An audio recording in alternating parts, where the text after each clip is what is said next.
a black-white good stuff sort of deck. Yeah, just basically the best, most efficient creatures and interaction that Black-White has to offer. We are not Black-White Stoneblade. We are Black-White Deathblade. We're bringing Deathrite Shaman to bat, and he does have access to some green mana to activate that. Other than that, we're just Black-White. Yeah. And these matchups are historically pretty rough for decks like Black-White Deathblade, as you see Cody lead off here with Inquisition of Kozilek.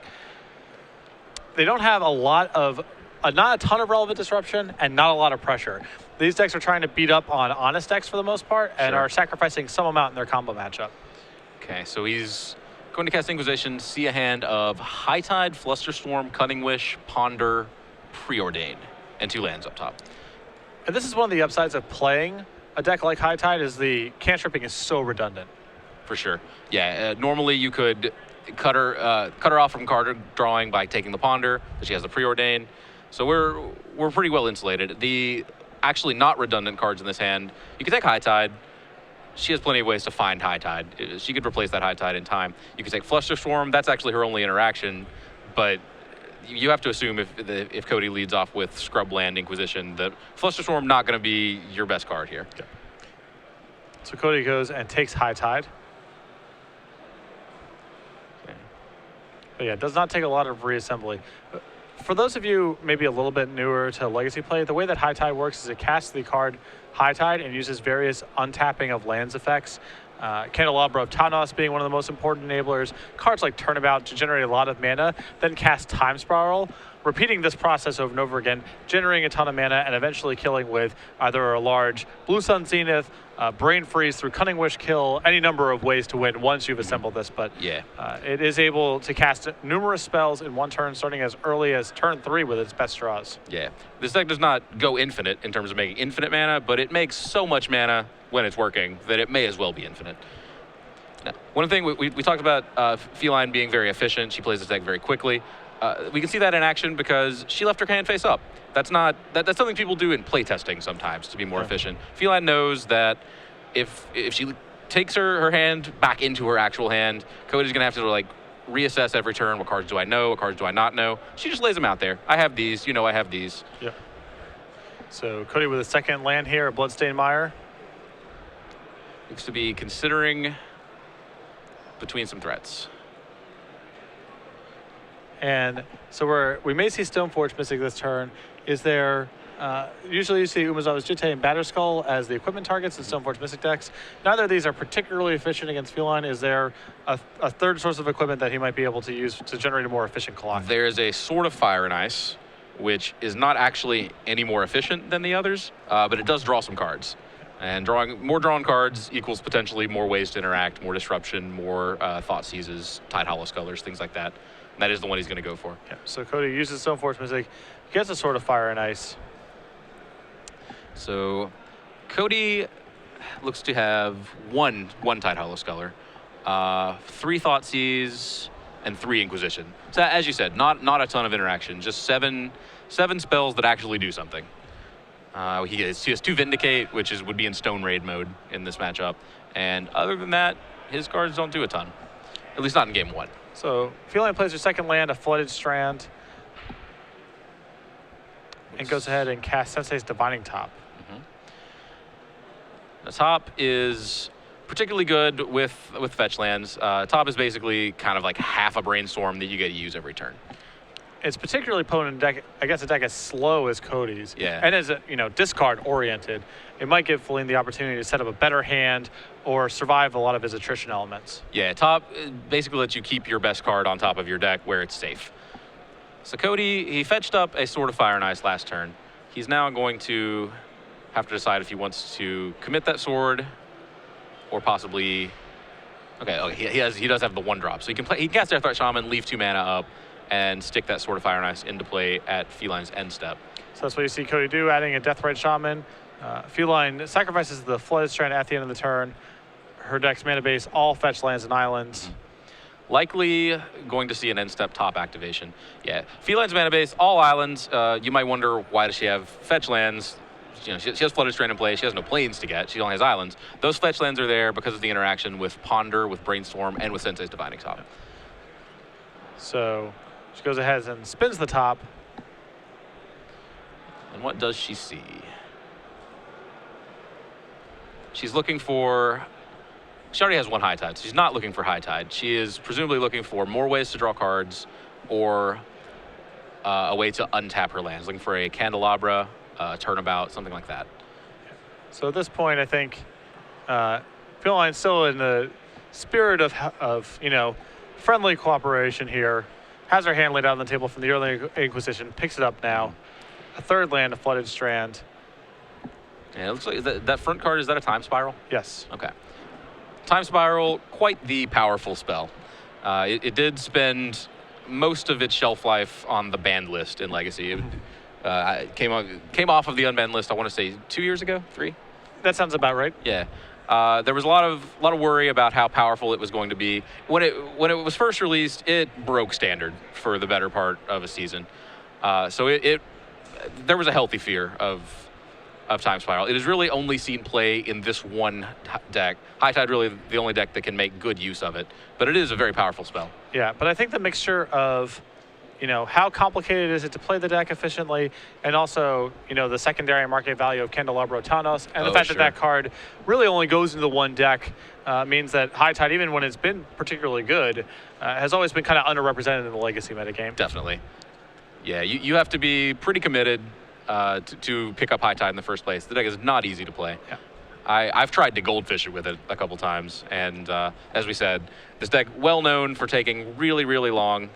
You'll often see Legacy rounds going 10, 15 minutes over time because someone is in the process of going off with High Tide, and I can sympathize. I don't know that I could finish a game with this deck in less than 20 minutes.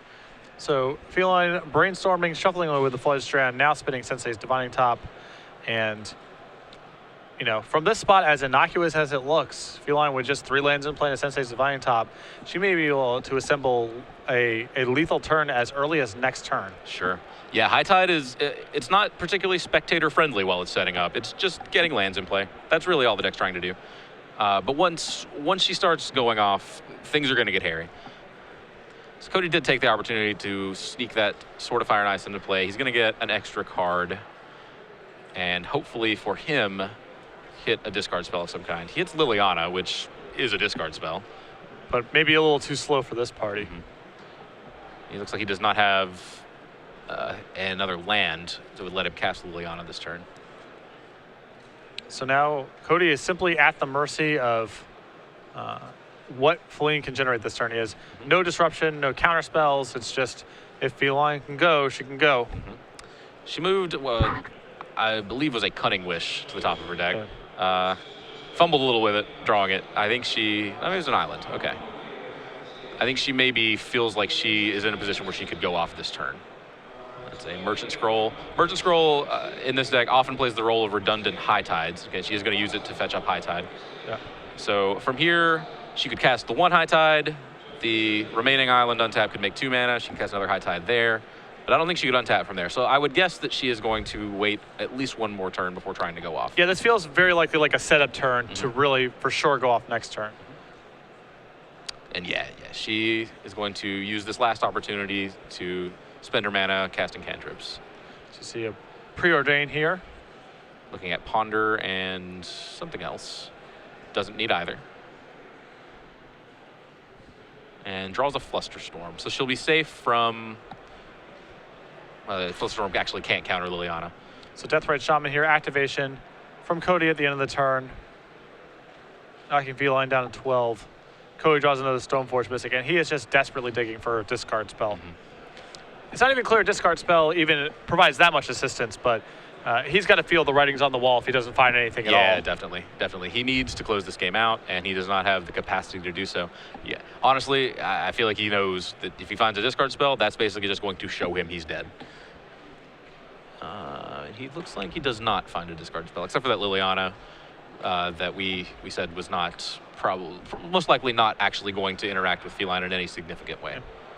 And I actually recall, Cody, he defeated me at the Invitational in Las Vegas, the most recent one, playing a very similar deck. So this is not his first rodeo with this kind of strategy. Sure. Yeah, we see that in Legacy a lot, actually. Someone picks up a deck, they play it over an extended period of time, and they basically get good with it. Yep. We're seeing that actually on both sides of the table. Both of these players have been playing their decks. So for some time. Liliana, the Veil resolves. Cody +1s it. Feline discards Flusterstorm. And one last spin of the top. Sees a land drop. And I think we're going to be on our way here. Fasten your seatbelts. Huh? Yeah, okay. All right, so 1 High Tide. So now all islands are making 2 blue mana. And you can see Feline starting to track with dice. Yeah. So she's going to make 8 mana, and she has access to Time Spiral. She may want to do something else before. Nope, okay. So she's going to shuffle that hand back in and draw a fresh 7. She'll shuffle her graveyard in as well. Cody has to do the same thing, but Cody does not have any instant speed interaction. Okay, Cody's going to crack a fetch in response. That's going to... He may be activating Deathrite Shaman in response. Yeah. Yeah, okay. He's going to get rid of that other High Tide. Okay. So now you can start to see some of the pieces come together, how the Time Spiral alongside the High Tides actually starts to net Feline mana. It's not mana neutral. She's actually adding mana to her mana pool through this process. Yeah. That, one of the most maligned mechanics that Wizards has ever printed, the quote-unquote free spell mechanic, cost 6, untap 6 lands. It was free. But when used in conjunction with pretty much anything that lets you make more than 1 mana out of a single land, this mechanic quickly gets out of control. Yeah, it has a fairly, that mechanic has a fairly naive interpretation of what kind of lands people are going to have in play. For sure. Assuming people have 6 forests in play and never do anything fancy with their mana, then yeah, this is totally fine. But there are High Tides and Gaia's Cradles and Tolarian Academies lingering about. Yeah, yeah. This interaction has caused quite a bit of problems over Magic's history. Yeah, when this card was designed, I'm sure someone was thinking, oh, well, someone will cast Time Twister and Crawlworm in the same turn. Right. What's the harm? Yeah.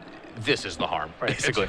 It turns out that you can do something better than cast Crawlworm, in fact, with your 6 mana. Yeah.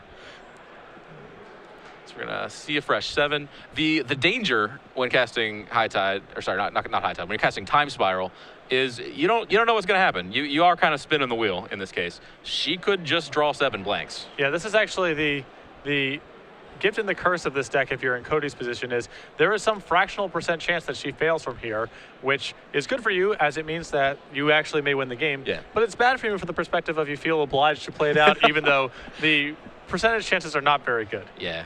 All right, so Feline's going to use her remaining mana left over, starts off the turn with a Merchant Scroll.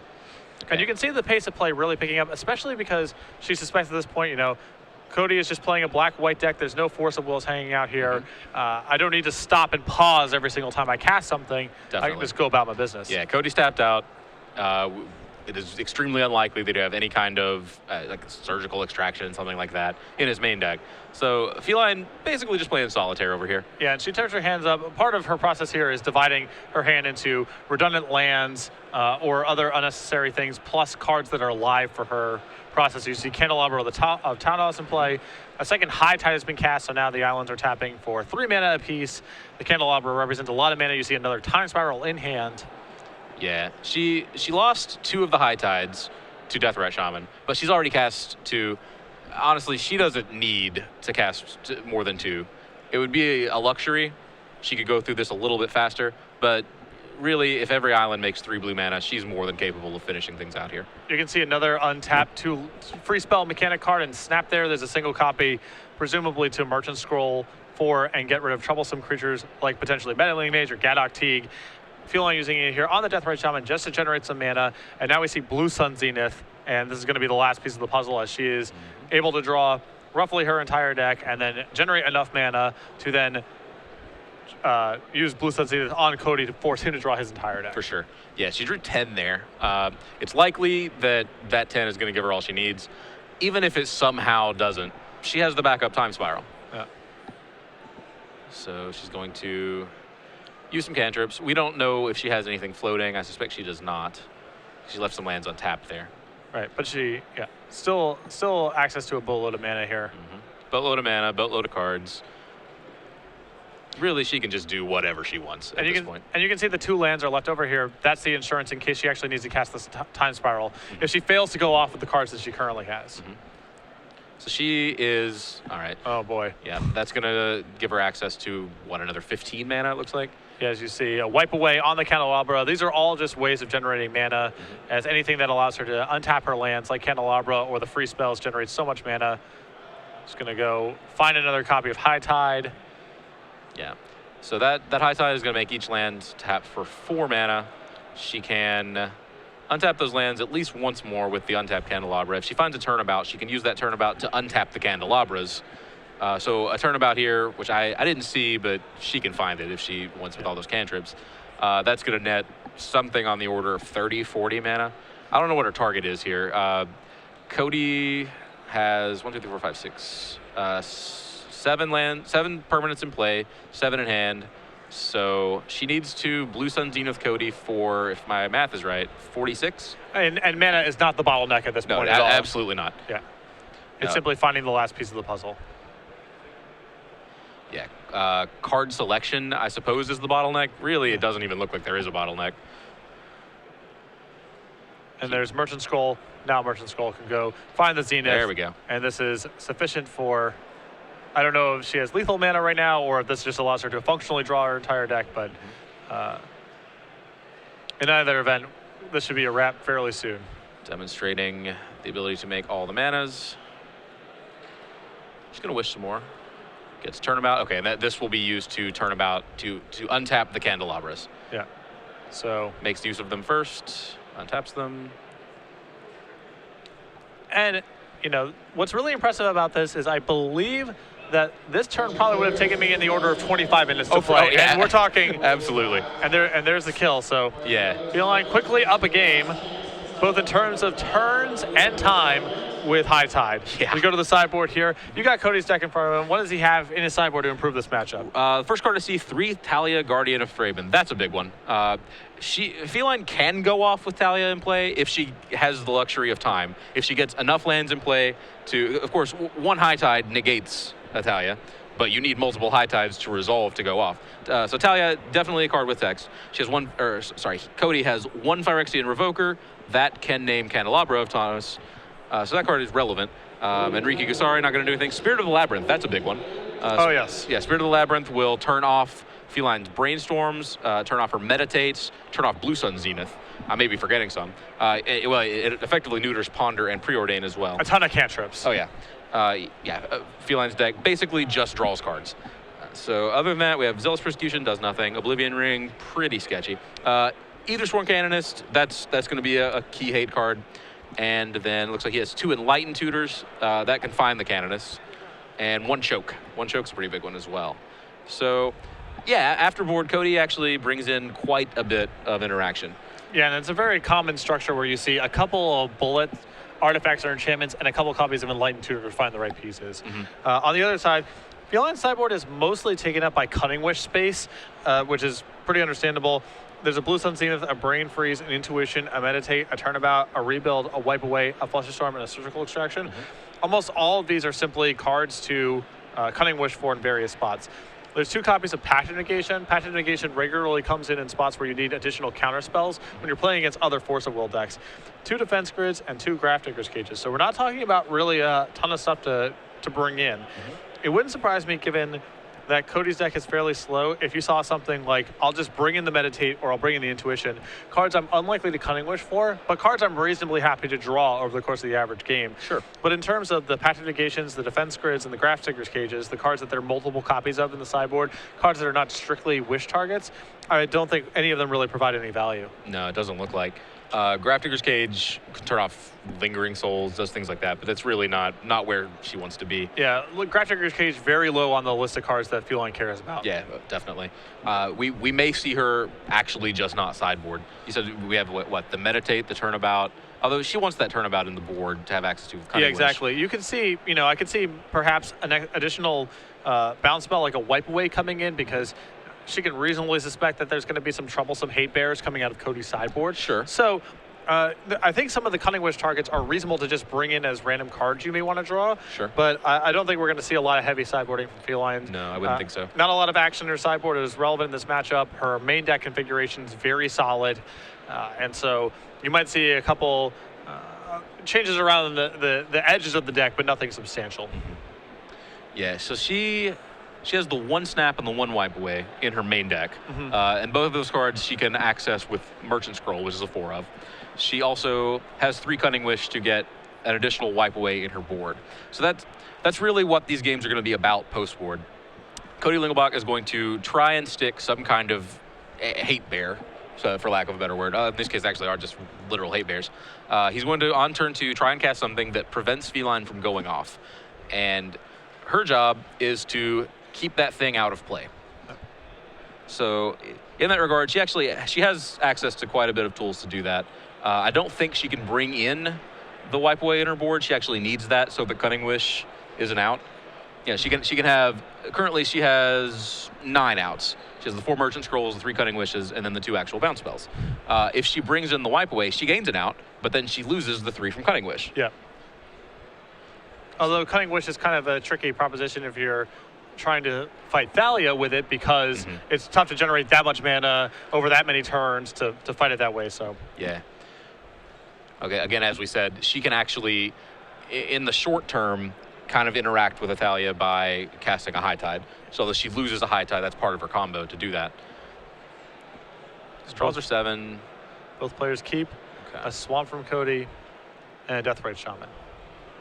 Deathrite Shaman seems like it would kind of be relevant against a deck with Time Spiral. As we saw in game 1, he managed to eat 2 of the 4 High Tides, and it just didn't matter. Yeah. I think Graveyard Interaction, a lot of people try to bring in Graveyard Interaction against High Tide, and it's not irrelevant, but it's not especially relevant either. Yeah, it's one of those things in my mind where if it's a piece of a puzzle and you have multiple different ways of disruption or pressure or multiple different axes you're fighting on, a little bit of Graveyard Hate can provide some utility. But if it's the only thing you're doing, if you think that you're going to stop it with just a surgical extraction, that's very rarely the case. So you see Thoughtseize here on the second turn from Cody after Feline played an Island and a Candelabra of Tawnos on her first turn. So Feline in the tank here.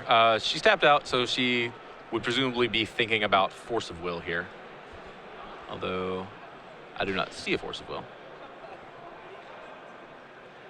That must be there. Yeah, all will be exposed momentarily, so there's no reason to bluff if you don't have it. For sure. Yeah, there it is. Okay, so she could pitch the High Tide or the Time Spiral.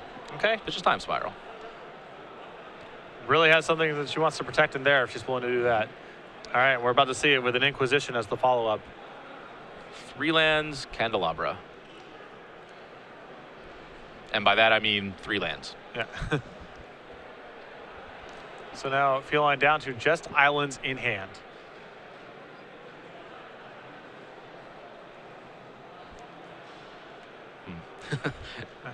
Cody is, I guess, considering he can either attack with Deathrite or leave it up to cast Enlighten Tutor. And I'm inclined to Enlighten Tutor for a hate bear permanent of some sort and get it in play as quickly as possible. Although he knows Feline's hand is just land, so he's not too stressed. Yeah. Well, what I really like here about Enlighten Tutor, I actually think I would err on the side of getting Spirit Labyrinth because it's actually a pretty good source of damage here. For sure. It's 3 points a turn. As you see, yep, Spirit Labyrinth is going to be the card that Cody goes and gets. A new one from Born of the Gods, and certainly the most hyped, for Legacy at least, of cards in the format, as it's so disruptive against all the blue cantrips. Definitely. Yeah, I tried that card out as a 4 of the first week that I could in Legacy with kind of mixed results, but it looks really good here as a 1 of to fetch up with Enlighten Tutor. Now Spirit of the Labyrinth is in play, so another card complicating matters for Feline as she's very low on resources, plays another island. Wow, and this is just Scry 2. Feline has cast Mystic Speculation without buyback.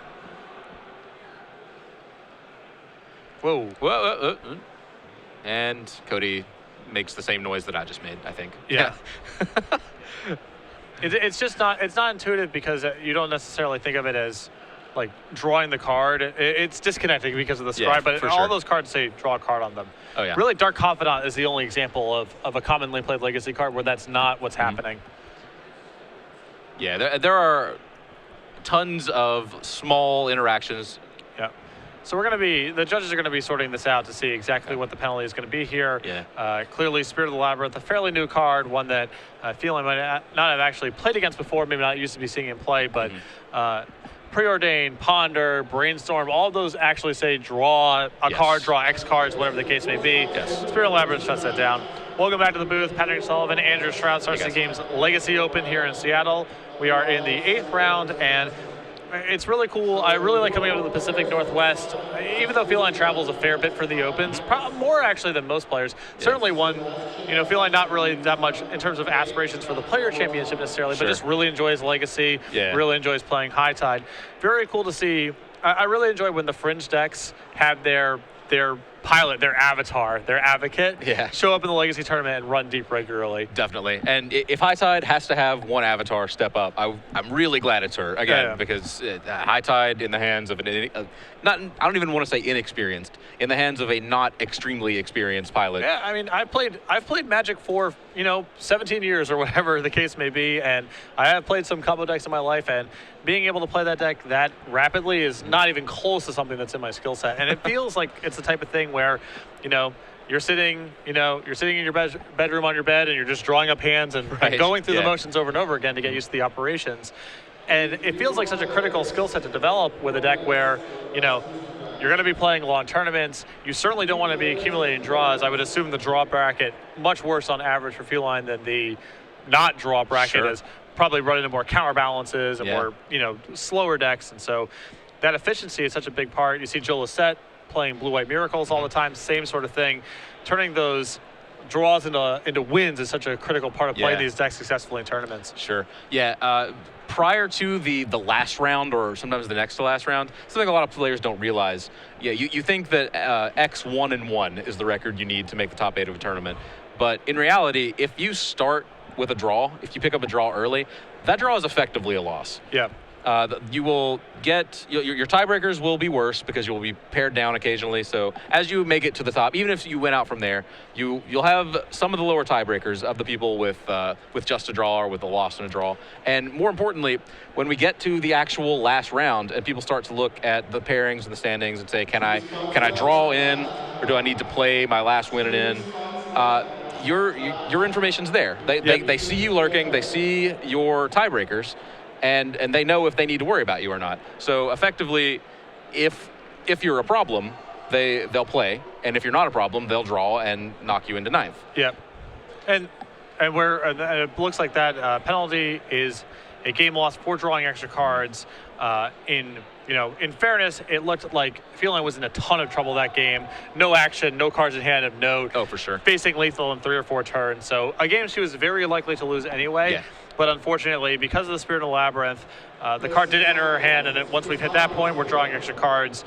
The penalty is a game loss. Clearly, no ill intent, but the penalty is what it is. Yeah. And so we'll be moving on to a third game. Definitely, it's so natural to just draw a card when a cantrip tells you to draw a card. It's part of you're manipulating your deck anyway by scrying to. Yeah, and I'm sure there's a lot of hate bears. Either Sworn Canis or Gedog Teague that Feline probably has a lot of experience playing against.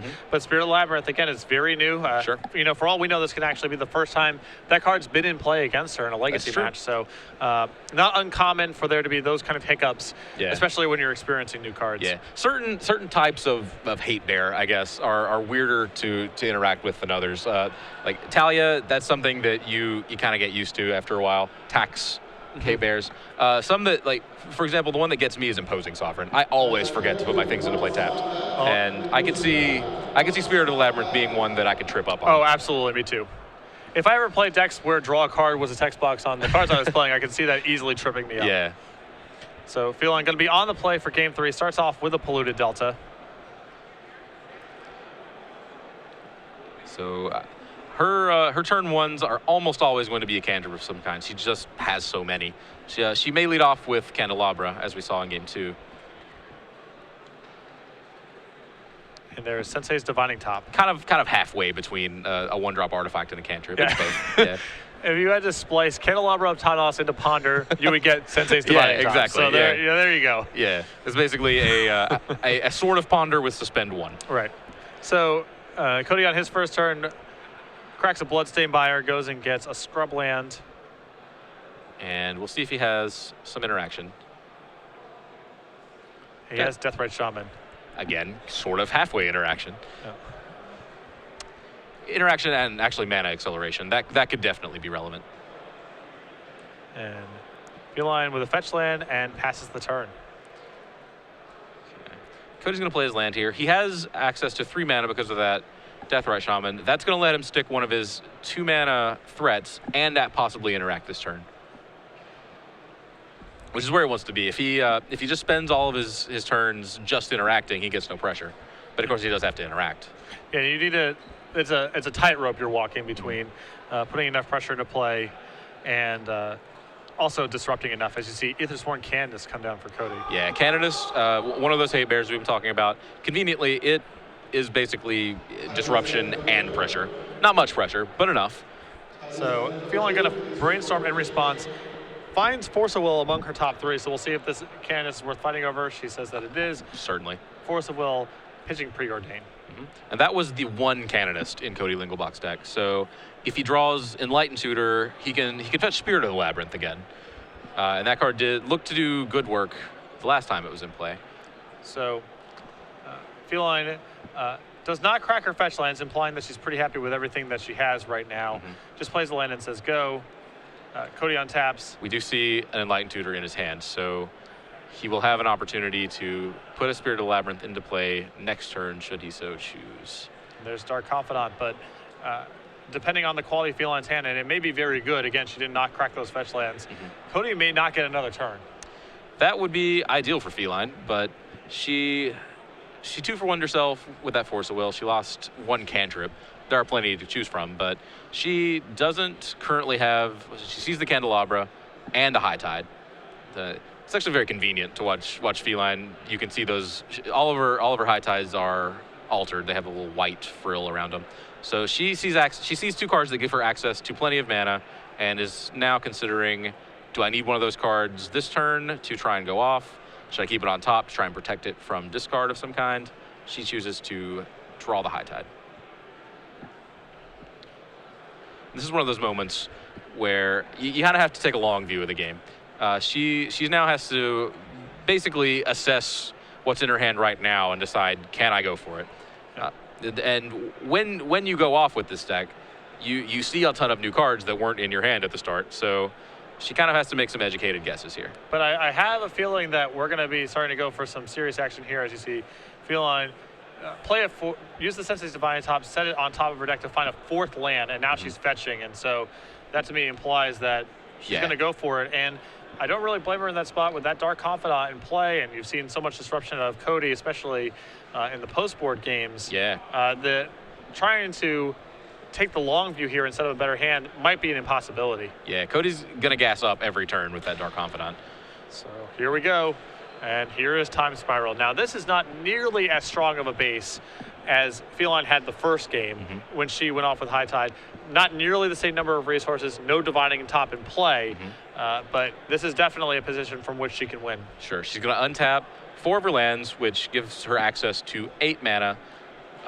She doesn't have any mana floating right now, so she's basically just going to draw 7, and with 8 mana available to her, hope that she can go somewhere from there. Now, this is actually a much more risky Time Spiral, as you said, because last time it wasn't really that big a deal if we gave Cody 7 new cards. We were still in game 1.